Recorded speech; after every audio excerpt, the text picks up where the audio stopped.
Good morning. आइए देखते हैं इंटीग्रेशन से रिलेटेड सम कैसे बनेगा।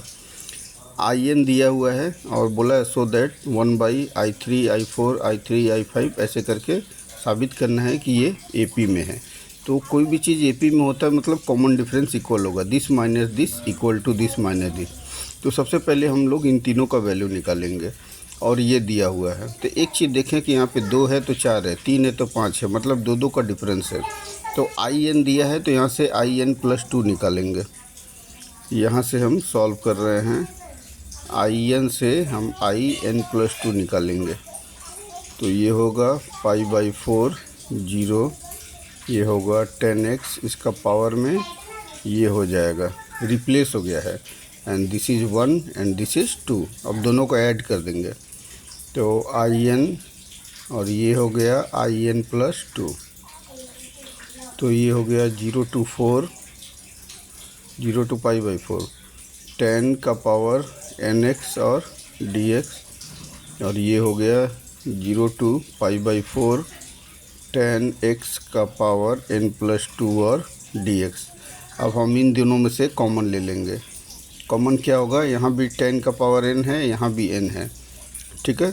तो कॉमन ले लेंगे 0 to π/4, 10 का पावर n x कॉमन ले लिए, तो ये बच गया, तो यहाँ पे 1 हो गया, और ये पावर 2 है तो यहाँ पे ये हो गया 10 स्क्वायर और ये हो गया dx, ठीक है। यहाँ से ये कॉमन ले गया, ये कॉमन लिए, लेकिन 2 बच गया तो ये स्क्वायर हो गया। अब हम लोग जानते हैं कि 1 + 10 स्क्वायर क्या होता है, सेक स्क्वायर होता है। तो 10 का पावर x इंटू यहाँ पे क्या हो गया, सेक स्क्वायर और dx।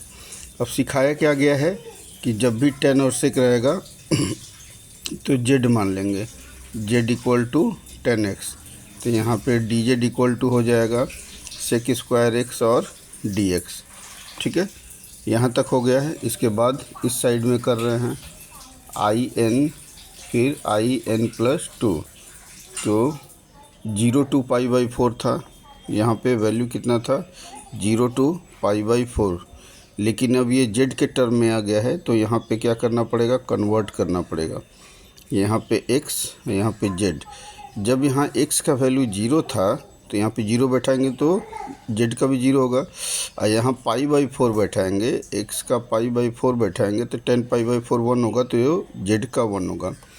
तो मतलब ये यहाँ से 0 से 1 तक गया, और जहाँ हमने लिखा था 10, तो 10 की जगह पे हट के हो जाएगा z का पावर n और ये dz। तो इंटीग्रेशन का रूल है power plus 1 divided by power plus 1। अब हो गया 1 to 0। अब हम z की जगह पे क्या बैठा देंगे, 1, z की जगह पे 1 बैठा देंगे, तो यहाँ पे हो जाएगा 1 का पावर कुछ भी 1 होता है, तो 1/, ये हो गया n प्लस 1। फिर यहाँ पे z की जगह 0 बैठा देंगे, जब 0 बैठा, 0 का पावर कुछ भी क्या होगा, 0 होगा, ठीक है। तो फाइनली इतना आ गया। तो यहाँ पे कितना आया, आई एन प्लस 2 का वैल्यू आ गया ये वाला, समझ में आया। यहाँ पे 1 का पावर एनीथिंग 1, नीचे n प्लस 1, और 0 का पावर ये कुछ भी रहेगा तो 0 ही होगा, 0/समथिंग 0।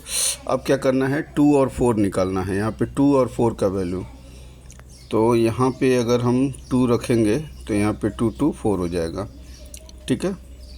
तो ये कितना हो जाएगा 1, और यहाँ पे n की जगह पे हमने 2 लिखा है, तो 2 + 1, तो ये हो जाएगा 1/3। उसके बाद 3 और 5 है, मतलब अगर हम यहाँ पे 3 रखेंगे तो यहाँ पे 3 और 2 5, तो ये 5 हो जाएगा। तो यहाँ पे हमने 3 रखा था, तो 3 + 1 कितना हो गया, 4 हो गया। अब यहाँ पे 4 और 6 है, तो i4 और i6 निकालेंगे, तो 1/, यहाँ पे 4 लिखेंगे, ये हो गया 4 + 1 कितना हो गया, 5। अब ये सारा वैल्यू बाई में दिया है, बाई में मतलब इसको उल्टा करना है।